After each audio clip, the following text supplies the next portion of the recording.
Hey, hello everyone. Welcome back to Deadbeat Son. This is episode 14 coming at ya. It's a beautiful, brisk October 18th. I know because the 19th was my anniversary with my high school girlfriend. October 19th, and I remember that. I remember that over the other anniversaries with other girlfriends, which is a weird way to start an episode. So thanks for watching. I'm your host, Trey Lamb. Wearing a hat today. Don't worry about it. Nothing's wrong with my hair. It's just I washed it, and so it's very wispy. I can't even tell how it looks. Does it look okay? I can't tell. On with the hat. So that's what we're doing today. I'm in like full fall dad mode, I really feel like that. And I may have already worn this outfit on the pod. Don't worry about it, okay? Are you liking the new digs with my man up here? Are you liking the new look? I hope so. Because I'm not changing it again, or I'm not making this like a thing. The podcast is a thing. I'm not making changing it up a thing. Once people start getting sick of this, and I'm sure they will, we'll see about changing it. Maybe I'll make it a seasonal thing, which is a regular thing, which I just said I wouldn't do. Maybe I would. Maybe I'd make it a seasonal thing. Anyway, how are you doing? You okay? Everyone's okay? Got some topics today. Don't worry. We got plenty to talk about. I just want to make sure you're doing all right. I want to kick things off today with a listener submission. I wanted to read this right out the gate. So, because the subject line was just too good. Okay? Subject line says, skater boying on the haters, which we love here, right? We love, that's like my whole thing, dude. Don't make me skater boy you, because I will, right? Anytime someone tells me that I can't do something that I want to do, or I'm not able to do something, or they don't think that I have what it takes or that I'm ready, I feel bad. Not for me, for them. Because it's like as soon as they tell me that I can't do something, I go, I gotta skater boy you now. Sorry. Do you hear? Oh, don't say that. Don't say that I can't do this. Because now I'm going to have to skater boy you, and you're going to feel dumb. Right? Okay. And this comes from Tawny, listener. So Tawny says, first off, just want to say I love the podcast. You're my favorite comedian. Cool. Thank you, Tawny. Very nice of you. Keep listening. She continues. But a suggestion for the pod is maybe adding some background music to help get rid of the creepy serial killer energy that's being radiated. Thank you, Tawny. Kind of build me up and knock me down a little bit there. Serial killer energy? I radiate serial killer energy? I don't know if I radiate it. That's like a lot, isn't it? Well, you'll be happy to know, Tawny, if you're watching, and I hope you are. New background. Oh, wait, you said background music. What am I going to do? What am I going to have my buddy play the mandolin in the corner? I don't have room for music. Am I going to have to record a whole soundtrack to this podcast? Anyway, all right. Tawny, I like your honesty, and I like your... I like the way you paint a picture. So, creepy serial killer energy, really? Well, isn't that what's in right now? Don't y'all like that? Women like that shit, right? Okay. Anyway, she continues. I did recently skater boy someone though, and I would like to share. So I recently got into skateboarding. I would never go to the skate park because I just wanted to save myself the embarrassment. One day, I decided to go and get over my slight fear and an absolutely insane thing happened that to this day I believe is a glitch in reality. Ooh, I'm intrigued. I was sitting watching everyone else minding my business when these two dudes that definitely live off of monsters and only listen to Limp Bizkit approach. Man, Tawny with the pinpoint accuracy depiction of these people. Live off monsters, just want to break stuff, man. 'Cause right now I'm dangerous. They jokingly, but also not jokingly, tell me to do a kickflip. I'm like, screw it, and I attempt. Somehow, I land that shit. That's awesome. I love this already. I've never been able to do that again, but I just left afterwards to keep my cool facade. Anyways, I went back a few weeks later with a girlfriend. She wanted to get into it as well, so I told her I'd teach her a few things and let her practice on my deck. Monster Boy's approach.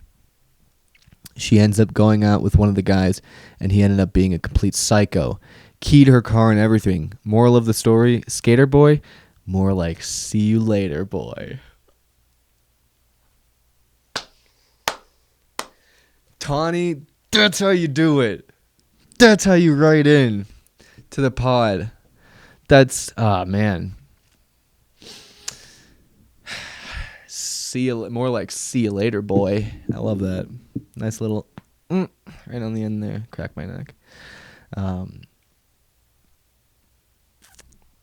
Dang, huh? Well, Tawny, I hate to say it, but I hate to. I'm not to put blame on any victims here, but some women are into that.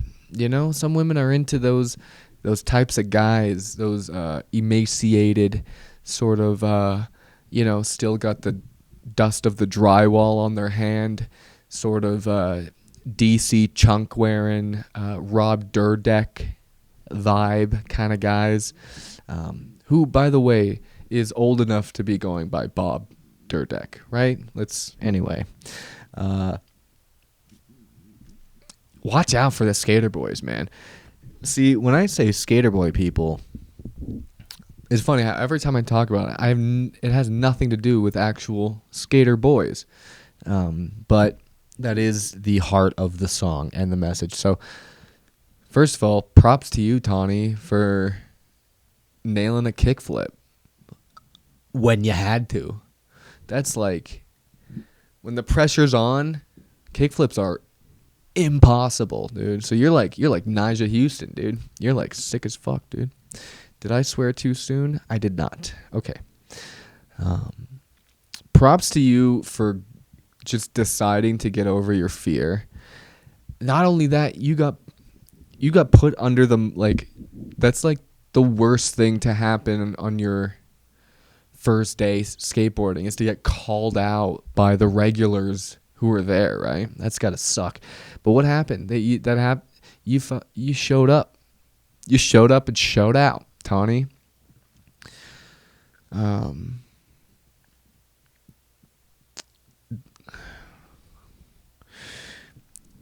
These monster guys, look, man. They don't end up being psychos. They are. They came into this world psycho. They're gonna leave a psycho. Okay? Be grateful that all he did was key your car. He probably carved a big M right in it too, I bet, And also, good on you for just getting out of there. As soon as you land it, that's how you win at life. That's how you build a rep. And that's what we want. We want to build a good reputation at the skate park. You show up, do a kickflip, you get the fuck out of there, man. You get out, you run as fast as you can away from there. Don't even give them time to realize that you're gone. You land it, go, I'm out of here, baby. No way, I'm not sticking around. No way. What if they ask for a follow-up? If they ask for another trick? I got nothing. I'm getting out of Dodge. So, yeah, good on you, Tawny. That's like stand up, honestly. When you get a laugh, you go. As soon as you get a laugh, I mean, I'll be headlining. I'll be doing an hour-long set. As soon as I get my first laugh, I am gone. I don't want to stick around. I did it. I'm out of here, baby. Thank you for writing in, Tawny. I'll strongly consider background music. I don't know how that's gonna go. I could just, I feel like that's gonna be creepy too, right? Because I'll pick some like kind of creepy stuff. They do the monster mash. The monster mash. It was a graveyard. They did the mash. You want that? You want something like that? All right.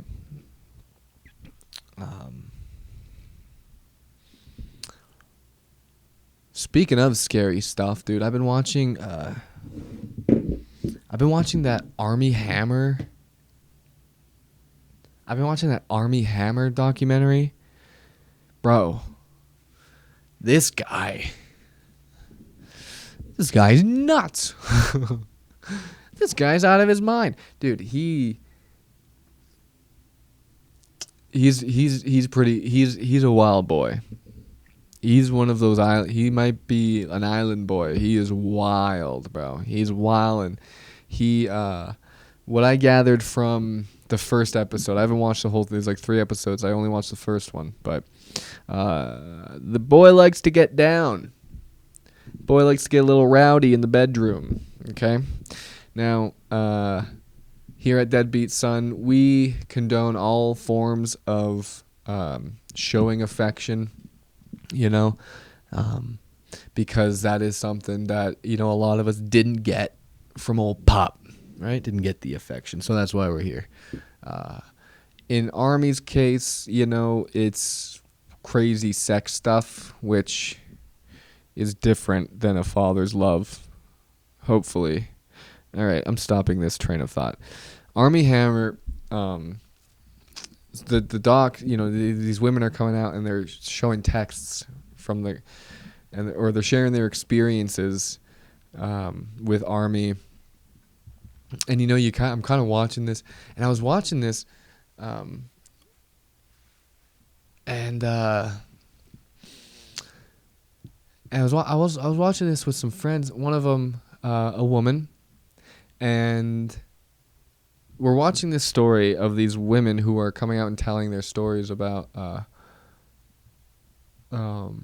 how they felt, how uncomfortable they felt around him, how he, made them, he would like love bomb them, and he would like how he manipulated them and then like kind of abused them, and they're like, very, very obviously upset, and it's difficult for them to tell these things. And then the couple of the girls I was watching this with, all they were talking about was, look how bad this bitch's filler is. Or, bro, this bitch is Botox. I was like, oh my God, you do not have each other's backs at all, bro. What are you doing? I mean, look,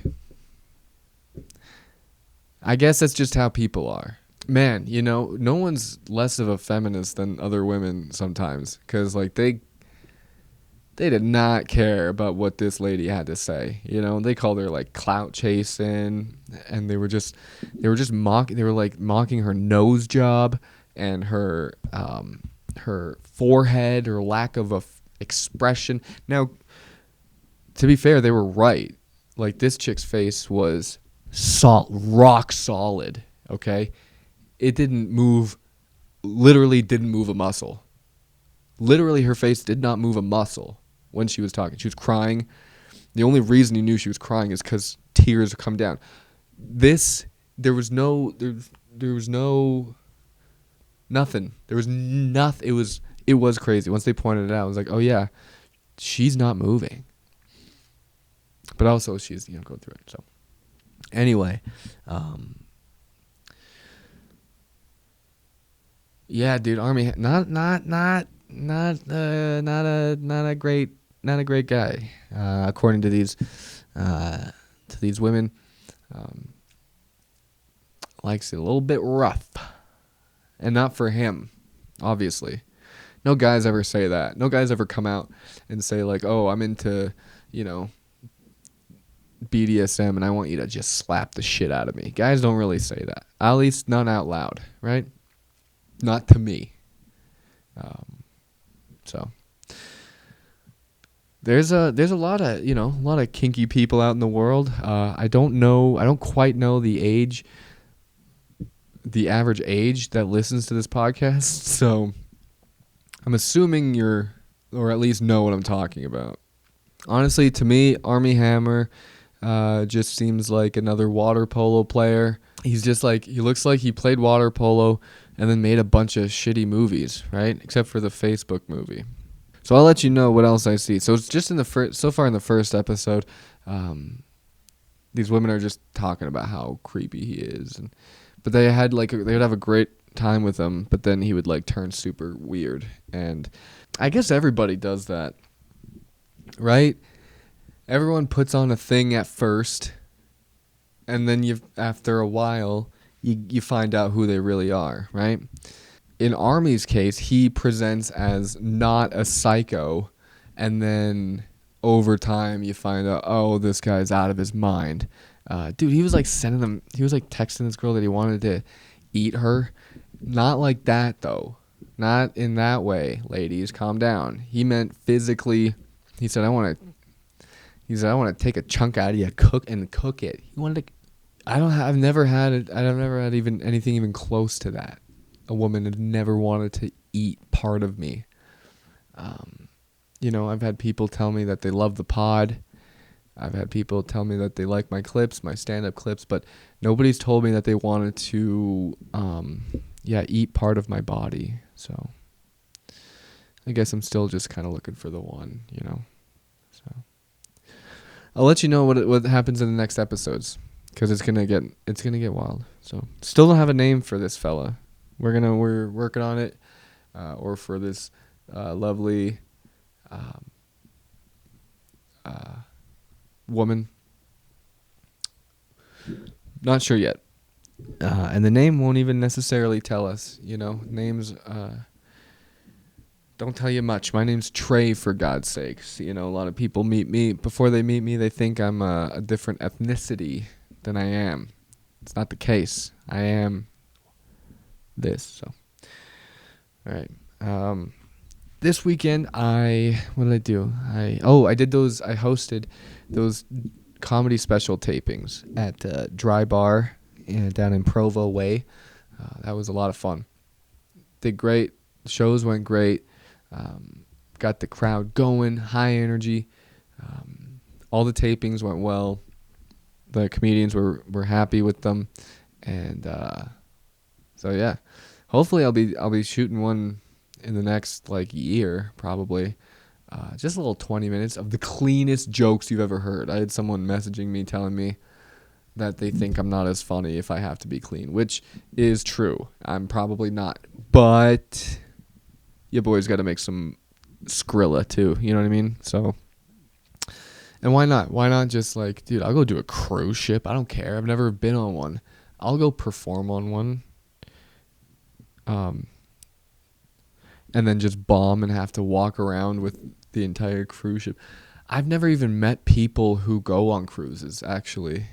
There was this country dance night going on next to the comedy club, and it was literally just a room full of white people,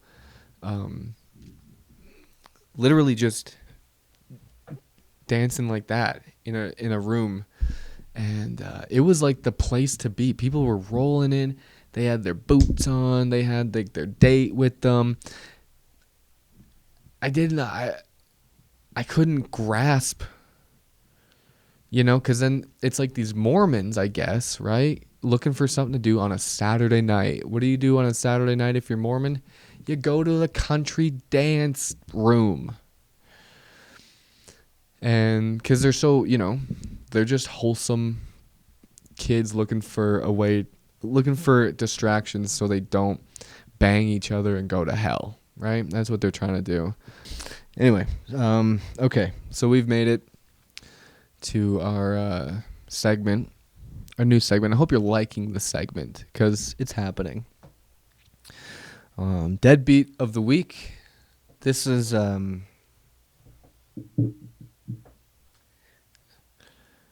This is a very special deadbeat of the week, because not only is this man a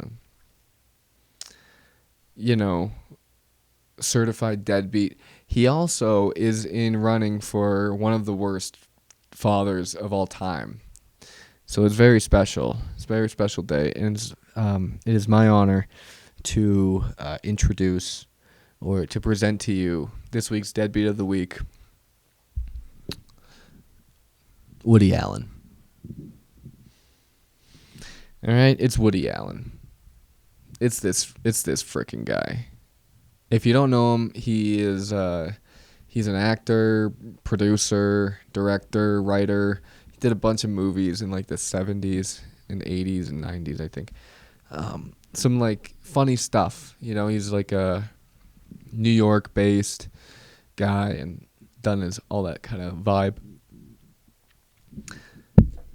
So he's Deadbeat of the Week. He didn't do anything this week, but like just who he is. Kind of I was just thinking about it. I was like, you know, who's a real piece of garbage is that Woody Allen guy. And I was reminded of him this week because I was talking to a buddy from high school who said, "Hey, remember that project you did in the film class about Woody Allen?" I go, "Oh yeah, dude. It was a certified nightmare." So I was in this class. It was a film studies class, whatever. And we had a project. Everyone in the room was assigned a director, and you had to just do a presentation on that director. And I was assigned your boy right here, Woody Allen. So I do my research, and I talk about his movies, talk about his style, you know, talk about his impact, you know, like stuff like the absurdist humor, and like, you know, just really slapstick, very silly and just ridiculous kind of things, and then also with his more sincere stuff, you know, I did the whole thing. And then I talked about the dude and who he is as a person, the stuff he did, the not so good stuff that he did, like marry his adopted daughter. What? Hey, bro, what? So yeah, they adopted Soon Lee, and I'm going to look that up to make sure I have it right, because that can be Soon Yi, not Soon Lee. Adopted her, and once she was, you know, ready to go, they got married. So you gotta be. There's actually a doc about him too, but you gotta. That's kind of iffy, right? And so I talked about that in this presentation in front of my class, and then I finished, and everyone's clapping for me. They don't give a shit. And then my teacher goes, "That was the most superficial, sorry excuse of a presentation I've ever seen." She goes, "Have you done any research at all? Did you look into any of those claims that you were making?" And I was like, "Yo, is this bitch defending Woody Allen?" And dude, it felt like it, because I talked about this movie. Like, what else am I going to talk about? And that teacher actually ended up, she was the teacher in high school who, once kids graduated, she would hang out with them, which is nuts. And it kind of stands to reason why she was defending Woody. So Woody, congratulations. You've made it to the Hall of Deadbeats.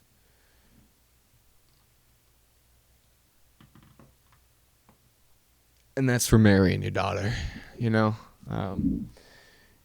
You go right next to old TB12, who kisses his son for too long. You married your daughter. So, you know, but she embarrassed me, man. She embarrassed me in front of the whole class. and I didn't like it. Even my friend, and then my friends were like laughing. That's how bad it was. I was even kind of laughing. That's how bad it was. And yeah, dude. So if you're out there, Miss Lazzarini, there's for you. And I hope your dimly lit classroom is no more. Okay? This is a big week for me, folks. This is a really big week. I'm headlining the Wiseguys Comedy Club in downtown Salt Lake City. So please come to see that show. It's going to be huge. And after that, I'm on the road going to California for a week. San Diego, LA, Santa Barbara. Come on out to those shows. You can see where I'll be at on my website, Trey Lamb Comedy. Nope, TreyLamb.com. And keep watching for clips, keep watching the pod. We appreciate you being here. And, I don't know I think I announced this already, but November 18th, come see me open for Trevor Wallace at Kingsbury Hall. That's at the University, Utah. It's at the UVU, I don't know. Some university in Utah. I'm opening for Trevor Wallace. It's going to be freaking nuts. So come see that. And thanks for being here, folks. We appreciate you more than you know. Goodbye. Take care. Bye.